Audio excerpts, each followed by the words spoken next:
The American journalist Erwin Cobb recounted a conversation he had with a German scientist at the Café Kaiserhof in Aachen in September 1914, as the Battle of the Marne was raging.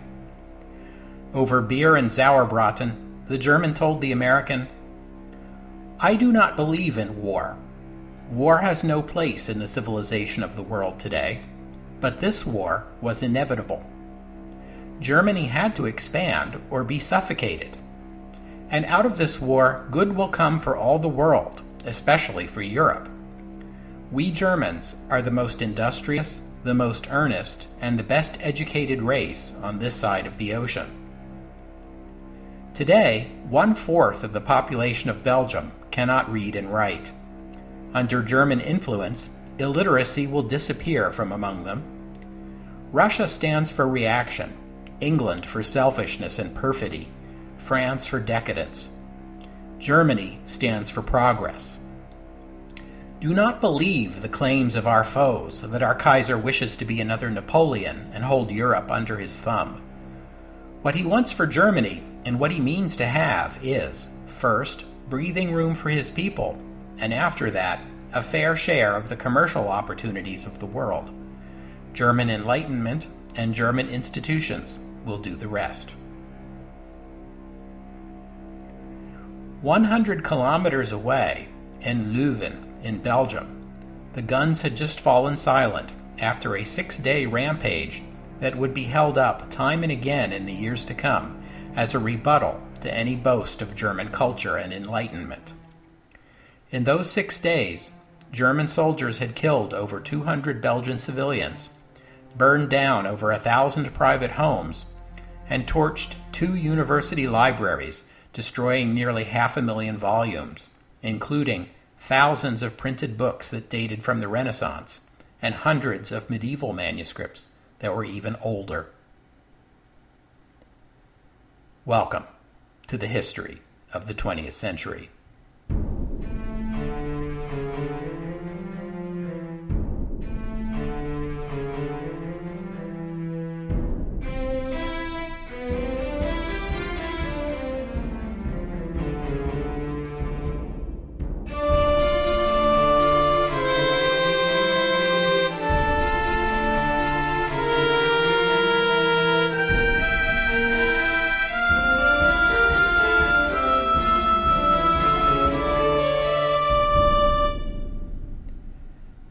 Episode 96, The Rape of Belgium.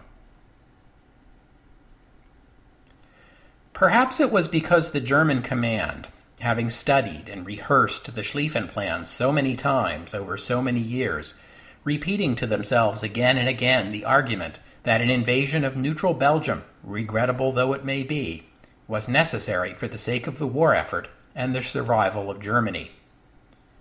Perhaps they had become so convinced in their own minds of the moral necessity that they could not comprehend why the Belgians could not be made to see it as clearly as they. It's worth noting here that Belgium was a neutral country by international agreement, and international law imposes certain obligations on the neutral powers.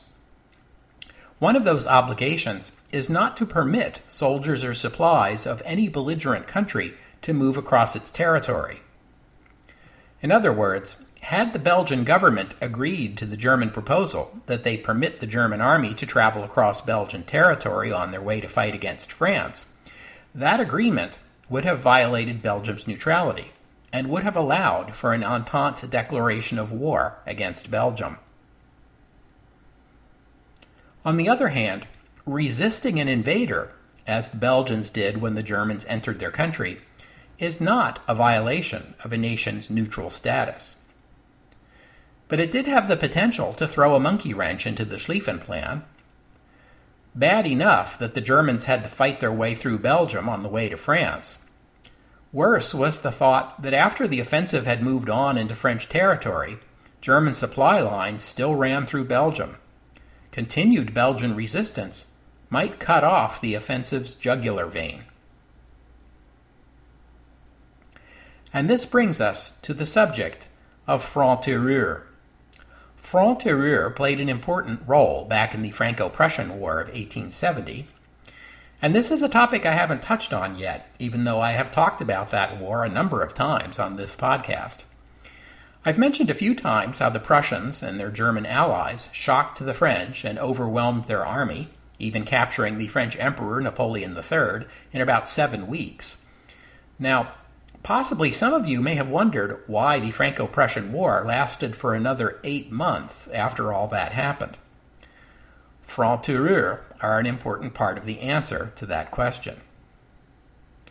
The phrase franc-tireur literally means free shooters. In modern terms, we would call them guerrilla fighters, or insurgents, or irregulars. And please, I am going to use the word insurgents from now on because it's a whole lot easier to say than franc-tireur.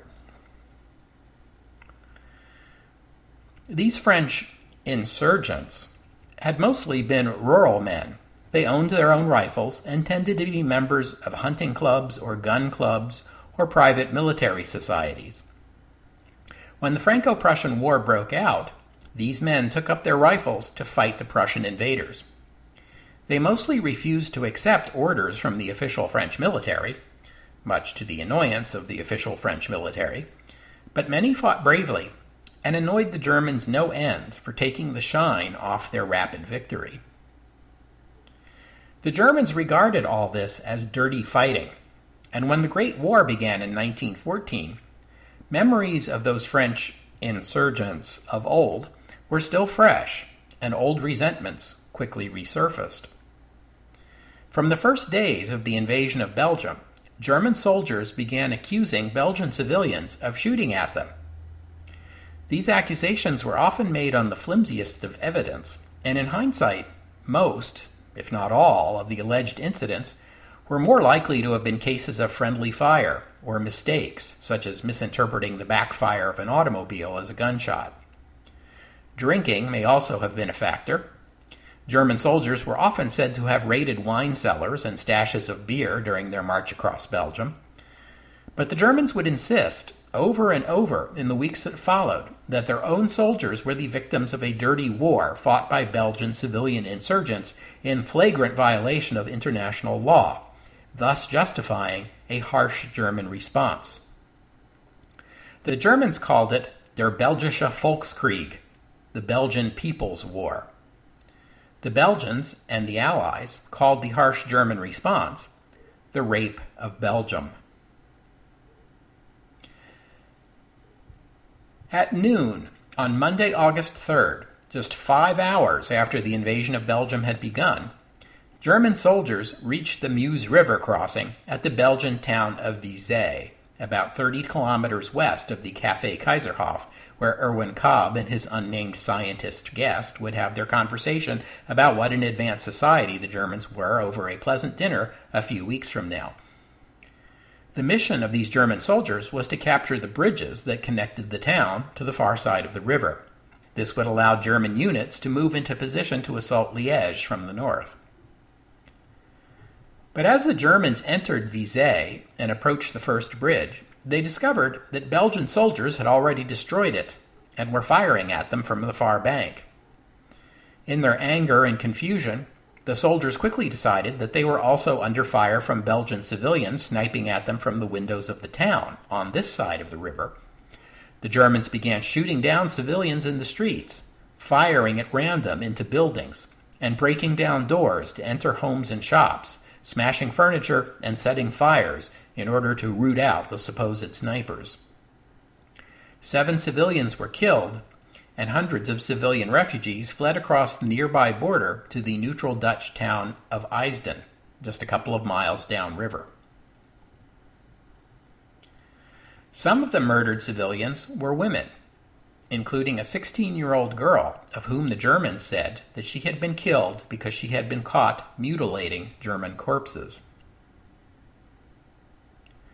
The killing and destruction at Vizay on the very first day of the war with Belgium is one small example of a story that would be repeated across Belgium for the first 2 months of the war. Vizay is notable only because it was the first. The next day, in the town of Erve, just a few miles south of Visay, a town previously most notable for its distinctive cheese, a German army car pulled into town. The officers inside hailed two civilian men.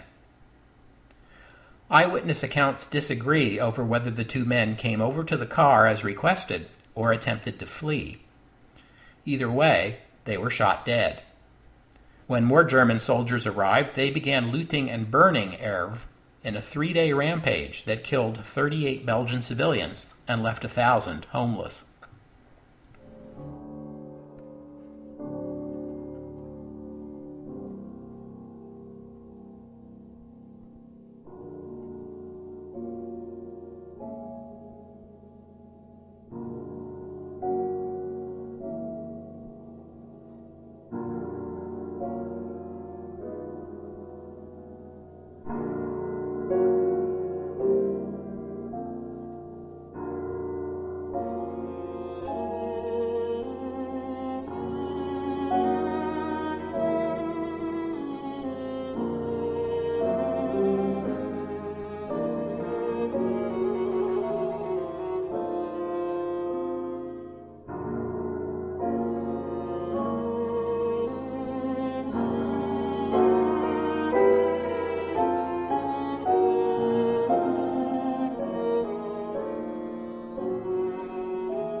By the end of the first week of fighting, German newspapers were printing lurid tales of Belgian civilians rampaging the countryside behind German lines.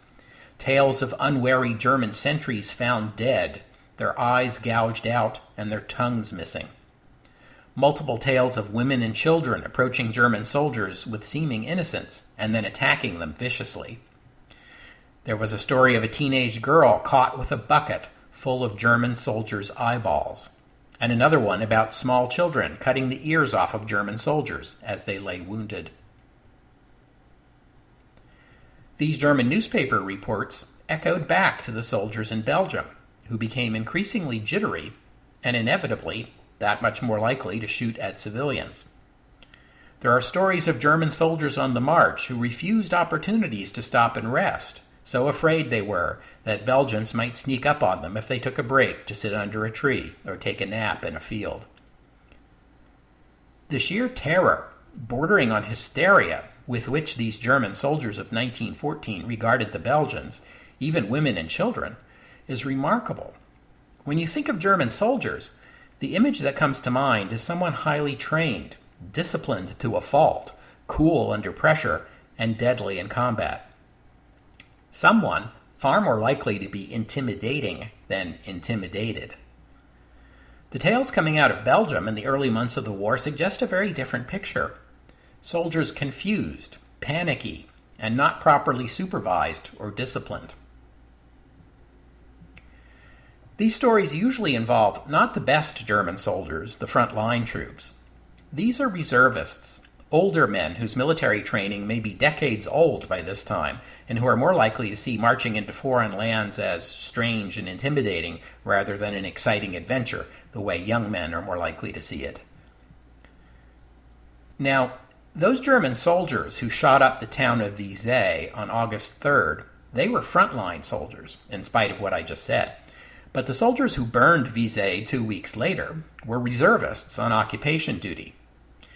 Shooting had broken out in Visay after dark on August 15th. The Germans responded by pillaging and burning the town over a period of 3 days. 16 civilians were killed and over 600 arrested and deported to Germany, including women and children, because the Germans accused them of being insurgents. The U.S. ambassador to Belgium would visit Visay a few weeks later and compare the town to Pompeii. Belgian eyewitnesses said the shooting started after some German soldiers got drunk and started firing their rifles. Other German soldiers returned fire, thinking they had come under attack, and finally the soldiers turned on the townspeople. There are many eyewitness accounts attesting to German soldiers breaking into some of Belgium's many well-stocked wine cellars or stashes of beer — Belgium is famous for its beer — and getting drunk. Drunk men and firearms are seldom a happy combination, and it's not hard to believe that intoxication plays an important role in this violence against civilians.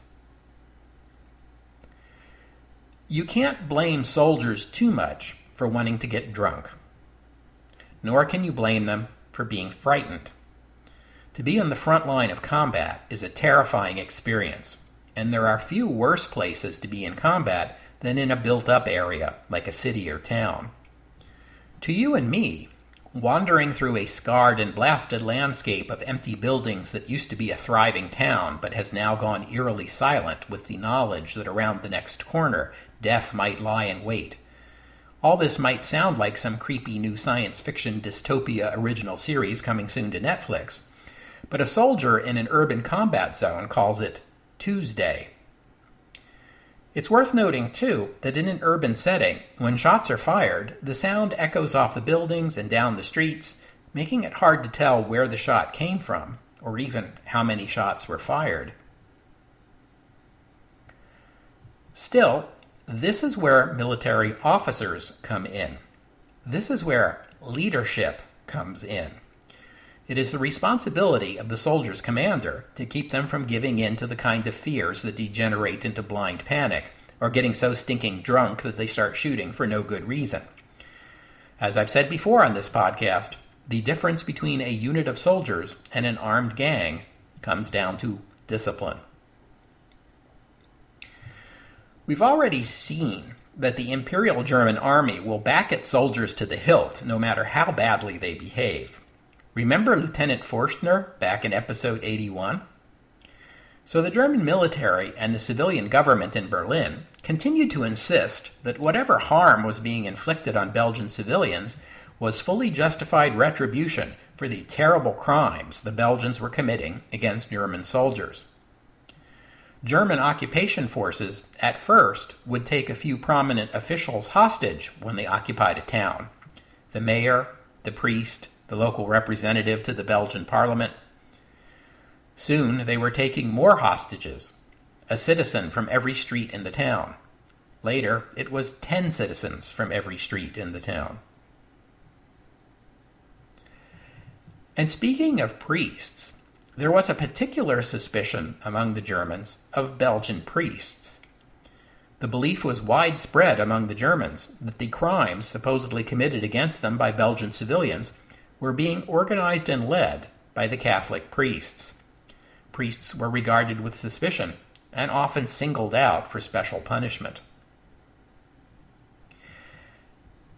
After the Belgian army withdrew to Antwerp on August 18th, the pace of the attacks on civilians increased. The night of August 19th, in the town of Aarschot, the commander of a German infantry brigade was shot and killed. The Germans blamed the shooting on the 15-year-old son of the town's mayor, and in retribution, executed the boy, his father, and 154 other Belgian civilians. They expelled everyone else and then put the town to the torch. This became a template for the German occupation. The sons of town mayors were repeatedly accused of attacking German soldiers, and these attacks used as justification for retribution. In her book, The Guns of August, Barbara Tuchman remarks that there were so many stories of mayors' sons killing German soldiers, you might have thought the Belgians were operating a secret society of killers, like the Assassins of Syria, except that only mayors' sons were eligible. German anger at Belgian resistance was also likely a factor. The attack on Aarschot took place just after a delaying action fought by the Belgian army during its withdrawal to Antwerp. A German sense of outrage at the Belgian army was continuing to fight long after any decent person would have surrendered surely contributed to this German response. In the days leading up to the siege of Namur, as German units moved into positions around the city, reports of atrocities followed them. In Andenne, along the Meuse, just a few miles east of Namur, over 200 Belgian civilians were killed on August 20th. 2 days later, at Tamine, about the same distance west of Namur, nearly 400 civilians were killed. The next day, August 23rd, saw the bloodiest incident at the town of Dinant, about 10 miles south of Namur, where the townspeople were accused of fighting alongside French soldiers. Nearly 700 civilians were killed.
I haven't said anything about actual rape yet. The expression Rape of Belgium is more than just a metaphor. There were many rapes on the Western Front during the Great War, as well as on every other front. The Western Front was the most developed region, so it gets more attention there. In 1914, rape was regarded as regrettable but unavoidable whenever there was armed combat. The Hague Conventions of 1899 and 1907 that we've talked about before did not specifically identify rape as a war crime, although it was, of course, a crime. It is in the nature of warfare that rape and all other crimes are most shocking, most memorable, and garner the most attention during the initial invasion. Rape and other crimes are easier to conceal over the long, hard years of an occupation. There are no reliable figures, even now, 100 years later, on rape in Belgium at the beginning of the war. But what evidence we do have suggests that the incidence of rape was higher in Belgium during that invasion summer than it was in most times and places of the Great War. There is no evidence that German officers encouraged or condoned rape, but it's a safe bet they didn't try very hard to prevent or punish it either. Most rapes were committed in secret, and it's likely most victims said nothing out of shame. But there are also reports of public rapes in Belgian towns, acts we can safely interpret as expressions of hostility toward not only the victim, but her entire community. The killings at Dinant were the single bloodiest episode in Belgium, but it was not the incident that shocked the world or brought the greatest condemnation down upon the German army and nation. That distinction belongs to Leuven. The city of Leuven, or Louvain in French, was already 1,000 years old when the Germans arrived. It had been King Albert's headquarters for the defense of Brussels, but the king was gone now, and the Germans occupied the town on August 19th. German occupation troops took the usual hostages, while more Germans poured through the city over the next several days, marching toward the front lines. The occupation was quiet at first. The citizens of the town went about their typically Belgian business, making beer and lace. German soldiers visited the shops and bought postcards to send home. But on August 25th, the Belgian army sortied from its position defending Antwerp and surprised the German flank. It was part of a diversion meant to give the British Expeditionary Force an opportunity to retreat from its position at the Battle of Mons. The surprised Germans fell back toward Leuven. After dark, a riderless horse, apparently also fleeing the Belgian attack, galloped through the gate and into the town, startling German sentries and other horses. One frightened horse, which was harnessed to a wagon, tried to bolt and fell, overturning the wagon. German sentries began firing into the dark. Other German soldiers fired back. The Germans would later claim they were fired upon by Belgian civilians shooting out of the windows of their homes. The Belgians would say that the Germans simply panicked and began firing upon one another. The Germans would point to the alleged coincidence that the alleged Belgian civilian attacks in Leuven occurred at the same time the Belgian army was attacking in an effort to assist the British, and claim that all of this proved that the Belgian civilian resistance was not only organized, but was actually taking orders from and acting in concert with the Belgian military. The German response was a 5-day orgy of looting and violence. Doors were kicked in, furniture smashed into kindling so that it would burn better, and house after house set on fire after the German soldiers looted them of anything that caught their fancy. Because the old homes of Leuven were mostly stone, the task required individual fires to be set in each individual home, which the German soldiers methodically did. Over 1,000 homes were destroyed, and about 250 civilians killed. Hundreds more were deported to Germany for manual labor, including women and children. And again, Catholic priests, monks, and nuns were singled out for special abuse. Most shocking of all, and the reason why Leuven stands out in the roster of German war crimes, was the German soldiers' deliberate and systematic torching of the library of the Catholic University at Leuven, destroying hundreds of thousands of books, including thousands of priceless books and manuscripts that dated back to the Middle Ages. News of the sack of Leuven was greeted with shock and anger across the world. The German military governor in Brussels met with the neutral Spanish and American ambassadors and told them the same old stories about children gouging out the eyes of German wounded and a German general shot dead by a sniper who turned out to be some mayor's son. And in the days that followed, diplomats from a number of neutral nations, also including Mexico and Sweden, attested firsthand to the destruction at Leuven.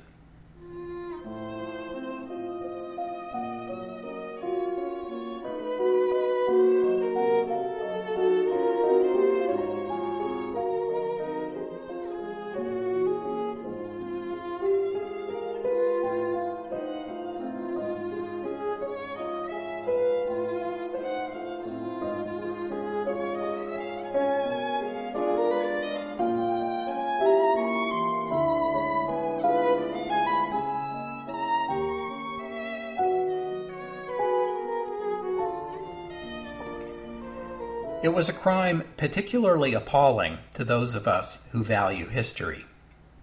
Those who value history are also those who write it, and so the destruction of this library is likely always to be the first and foremost article in the indictment of German war crimes during the Great War, as well as becoming the instant and irrefutable rebuttal to any German argument that Germany represented a higher level of culture and enlightenment than her adversaries. Or maybe it was that Leuven serves as a symbol for Belgium, which serves in turn as a symbol for the terrible excesses of German militarism. The British government and press certainly played up stories of German war crimes. The stories made for good propaganda. The British needed recruits for their new army, and tales of depraved German behavior in Belgium made for much better recruiting than did arguments around Austrian bullying of Serbia. It is after Leuven that the Entente's cause became less about taking sides in Balkan squabbles and more about quashing brutal German expansionism. These stories were also useful to the British in influencing neutral countries toward the Entente and away from Germany, and in particular, the great neutral, the United States.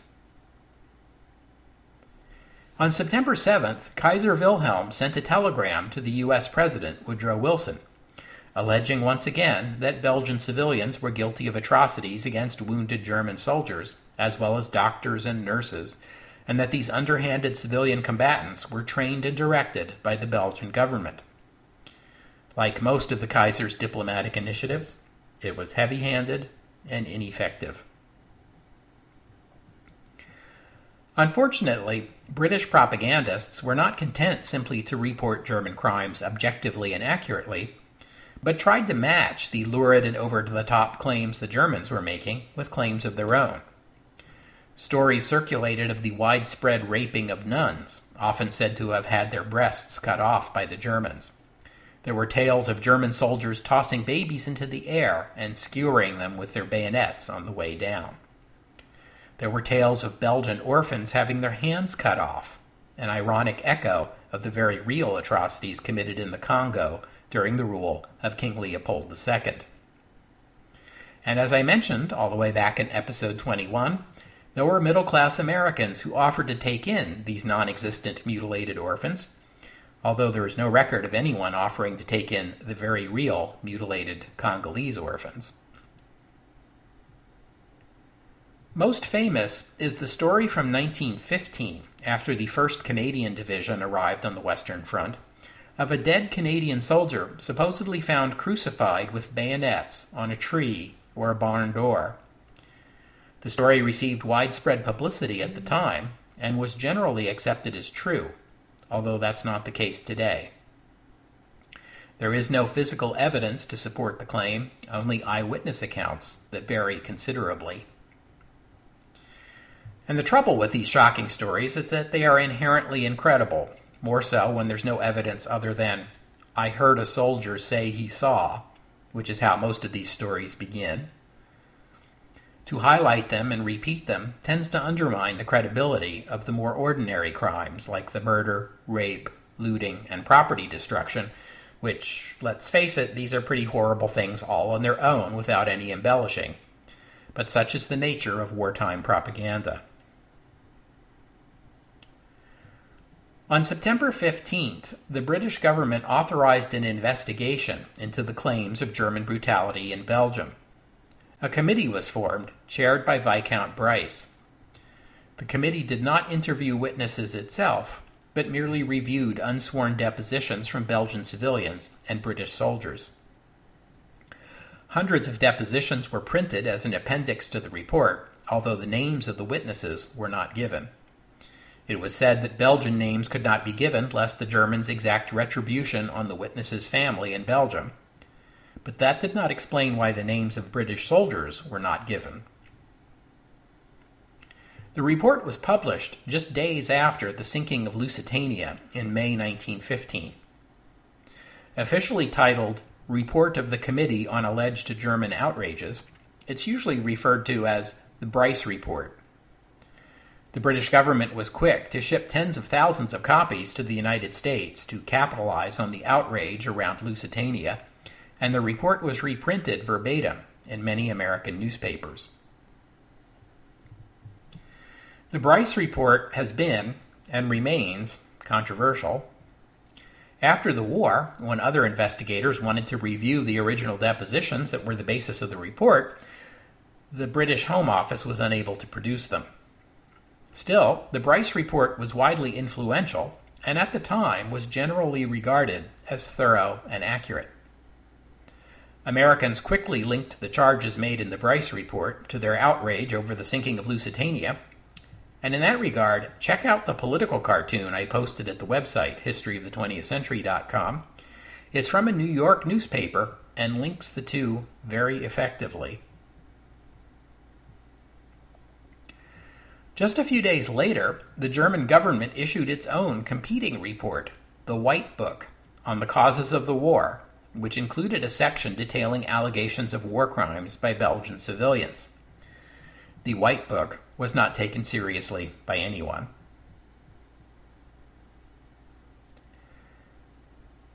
In those frantic days of August 1914, the sensational stories coming out of Belgium, both the real and the imagined, focused the attention of the citizens of the Entente nations and the neutrals as well on the German conduct in Belgium. And soon, the Great War wasn't about the assassination of an Austrian crown prince or about Austrian bullying of Serbia anymore. Now, it was about the conduct of the German army and very real concerns about what a German victory would mean for the vanquished. Ironically, The German army killed civilians and destroyed buildings to send a message of intimidation. But the message actually received in the rest of the world was that there could be no compromising with a nation capable of such acts. It's probably not a coincidence that on September 4th, when all the world was talking about Belgium, representatives of the three major Entente powers, Britain, France, and Russia, signed an agreement in London that there would be no separate peace with Germany. The war would continue until all three powers were satisfied with the peace terms. In St. Petersburg, the Russian Foreign Minister Sergei Sazonov told the French ambassador Maurice Palaiolog, "My formula is a simple one. We must destroy German militarism."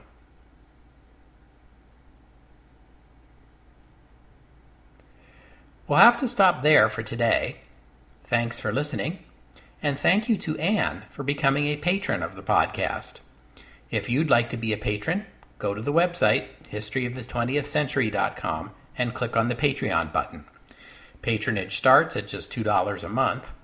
And while you're at the website, leave a comment and let me know what you thought of today's episode. And you can check out the playlist of music for this or any episode.